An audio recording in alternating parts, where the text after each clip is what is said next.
Now, I'm just going to check something because my studio line has just rung. Is that you, Donna Demaio? Good morning, Simon. It is Donna. I'm actually glad it's me and not some other random. Well, I didn't want to leave you on hold while I leap into a couple of calls and then take a break and then get back to you. I figured at this time of morning on the studio line it's going to be you. Oh, okay. Now, yes? tell me, why are you not here with me?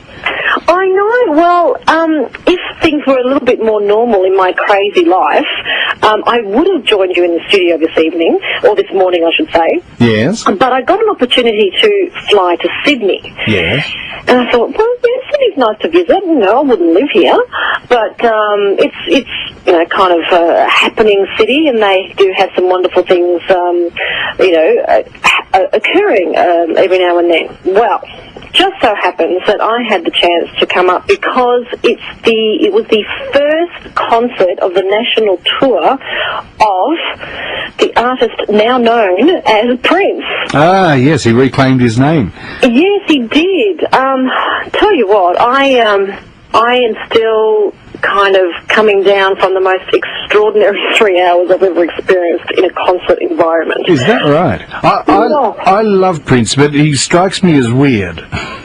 You know what? That's a very interesting observation because you could say he's a little bit eccentric. Yes. He's, a bit of a control freak. I've learned things about Prince that you kind of could hazard a guess that, he has to approve every photo that's taken of him at the concert, you see. Is that right? Yeah. After each show, I've been informed that he likes to debrief with the band. Not for a couple of minutes. They actually watch the video of the performance, and he actually goes through it with the band members and says, oh, maybe we could do this differently, maybe we could do that differently. Yeah, Tommy, you were picking your nose during that solo. Yeah, I'm sure they get away with that. I don't think that lasts very long in Prince's band if they were doing silly things like that. But honestly, the singers and the dancers and the musicians are extraordinary, because you have to remember that Prince is a very talented individual, so he's only going to surround himself by people that can, try to keep up with the phenomenon that he is. So over the years, I remember, and I'll divulge this, on air. I remember as a very young girl switching on Countdown and seeing Prince for the first time.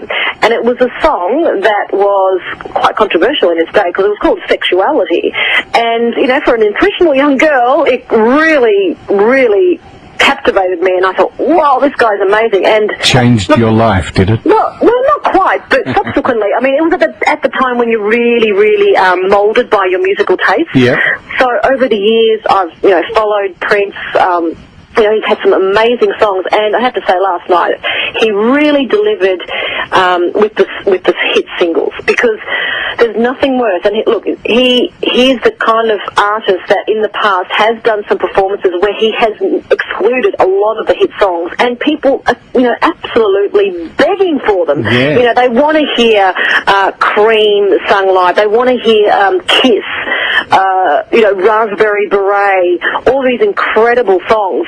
And so, thankfully, he did do most of the hits. He can't get them all in, but I tell you what, this is a man that, once he takes to the stage, he is in command. There were 17,000 people at that arena last night in Sydney, and I tell you what, every single one of them obviously is a fan because they paid big bucks to see him, but it was one of those shows where if Prince says you clap, everyone claps.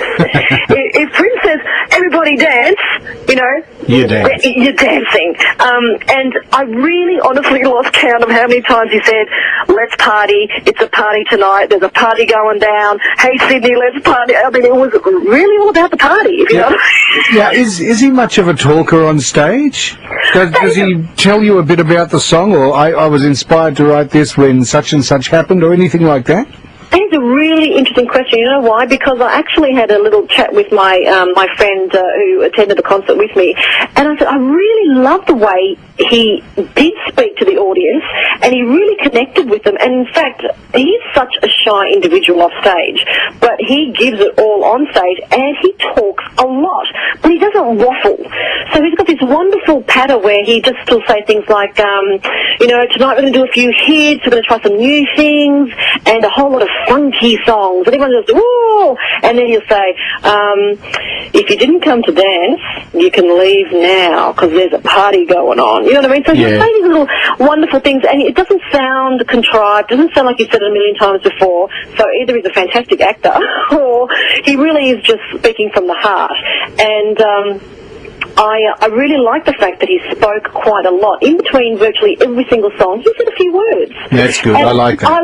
It was wonderful stuff. Now, and the other thing I did observe, and as you know, I'm a massive, massive Elvis Presley fan, and I think Prince must be too, because when he came out in the fringed, shiny, sort of leathery, sequined jacket, and I haven't seen a fringed jacket since, I think, you know, Wham days on George Michael. He came out in that, and in his black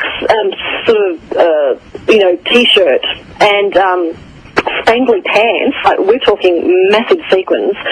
And I thought, who else would get away with it? But then he was actually dancing. I think it was to Let's Go Crazy. Yeah. Another one of his fantastic songs. And I tell you what, he had the moves. He was doing the Elvis gyration, the hip swiveling. I thought, either it's coming out, like he's channeling Elvis and he doesn't realise it, or he's just a massive Elvis fan, because he had those moves down pat. So I was really, that just was just heaven on earth for me, seeing Prince to Elvis virtually. That is interesting. I always sort of pictured him, because he's one of those people who strikes me as being a genius, but sort of slightly off-centre, clearly off-centre. And I wondered whether he would be capable of communicating with the audience, or whether he was an artist who can write this fabulous stuff but doesn't present it well outside of the recording studio. But obviously he's a good showman. He is the ultimate showman.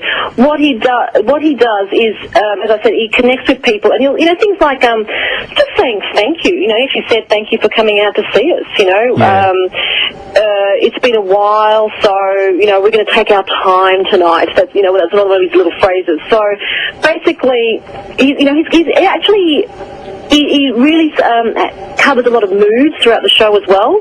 You know, sometimes, you know, you'll be dancing away, and then he'll sort of bring it down a little bit, and he'll be a little bit sensual on stage. You know, he's still got it. I tell you what, he's turning 54 next month, and he just looks amazing. He moves well. His voice is incredible. Yeah, but so the Rolling Stones are all in their 90s or something, and they're still going strong. I'll tell you what, I've never seen someone so energetic. When I'll make another admission, which you'll probably laugh at me, and people listening will probably. I intend to, yes. Well, okay, Simon, because I am a fan, and you probably gathered that by now. Of me? Of Prince. Oh, right, yeah. When he sang Kiss, that song that everybody, you know, most people are familiar with, it was a massive, massive hit. And by the way, did you know that Prince won an Academy Award? Anyway, that's an aside. For his Purple Rain movie? Yes, for original soundtrack. He's won an Academy Award and a Golden Globe. Oh, good on him. There you go. What about a Grammy? He's won Grammys. Okay, yeah, well, and he was inducted into the Hall of Fame. So now he needs to do some stage work and get a Tony, then he can retire. Look, he's not known for his acting, because Purple Rain, as much as I thought it was an interesting film, wasn't the best acting. No. But anyway, so he's singing the song Kiss, and he's dancing, and I teared up. And I have not cried. You teared up? I teared up, I had a lump in my throat, and the tears were welling. Like, I didn't actually cry, but I was so emotional. I thought, wow, this has not happened to me for a long time at a concert. So that's the impact that he has on stage. I have to say, he was excellent. And I know that I've been known to gush in the past about certain artists, but this was probably, you know, it's got to be all-time top three. And the other one's David Bowie for me, and I don't even know who the other one in the top three is at the moment. But yeah, it was pretty classy stuff. You know, when he sings "Nothing Compares to You," and you realise that he wrote that song, it's a beautiful song. Now that's the other question I was going to ask you, because yes, he wrote that, and Sinead O'Connor had the hit with that. He wrote something else that Bananarama had a hit with, or the Bangles. The Bangles he's written for. Yep. He's written a lot of stuff that he hasn't actually performed that others have. Yep. Does he do a lot of that? Well, he did sing "Nothing Compares to You," which was exceptional. emotional. And he also sang, which I thought was really sweet, he sang "Don't Stop Till You Get Enough." Oh, really? For my he was always a brilliant. Michael fan. Michael Jackson. Just wonderful. And with that, just before he launched that song, his little phrase to the audience was, "Let's tear this whole place apart." Wow. And man, it was just a wonder to behold. It was so much fun. So anyway, basically the reason I'm talking to you, Simon, is if anyone has got any inclination in checking this guy out, he's going to be in Melbourne on Monday, which I think is a sellout anyway. I think he's in town on Tuesday, and Wednesday the 30th of May, there you go. So he's coming to Melbourne, and I think anyone who has been a Prince fan in the past, you're crazy if you don't check him out this time around, because I know that last time some fans were disappointed because he didn't play the big hits, and this time he's... And you know what else I found out? That the band only finds out what songs are going to be played at the concert. Guess when they find out? Just before they go on? An hour before the show. Wow. So that is pretty impressive. So, I mean, you could probably go to every concert on the international tour and you'd see something different every single night. Yeah. He actually changes it up. He did a 19-minute version of Purple Rain. Oh, really? 19 minutes. I'm not kidding. I counted. It was a 6-minute instrumental intro, which went straight into the song, and total was 19 minutes. Wow. He did seven encores. Oh, yeah. Now that's overkill. 7 encores. Well, the funny thing is that he went on stage at 8:35, and he said his first good night at 10 to 10, and then he got off stage at 11:40. So his actual encores went longer than the concert. Yeah, that's just silly. I don't like that. That's not silly. That's just part of the fun. You know, encores are the one thing that I can't stand because really? Well, because they're all contrived. Yeah, but no, the thing is, apparently with Prince it's not. He actually decides on the night, according to the audience, whether he'll go back on. And so he just kept coming back on. And the chanting at one point went for 10 minutes, and I'm not kidding. It was 10. You normally there's like this cursory kind of 30 seconds of applause. I'll go at it. But answer me this: were the lights up during the encores when people were calling for more, or were the lights still down? No, the lights were still down. Then but you know what else is what's really interesting? No. That he actually performs a lot of the concert in the dark. Yeah. And I won't give too much away, but the lighting is very, very interesting.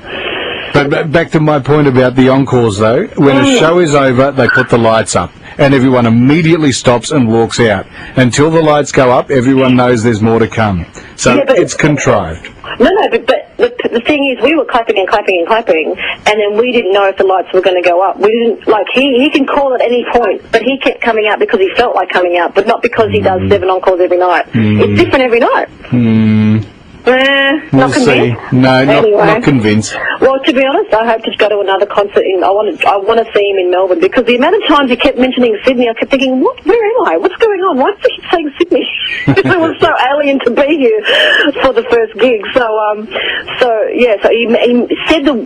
he said Sydney at least, I would say, 10 or 12 times, which I thought was lovely as well. You know, normally with an artist, they sort of just mention it once, go, that's right, I'm in Sydney, got to mention Sydney, got to mention where I am. And it's a sticker on the back of the guitar, so they don't get the wrong suburb.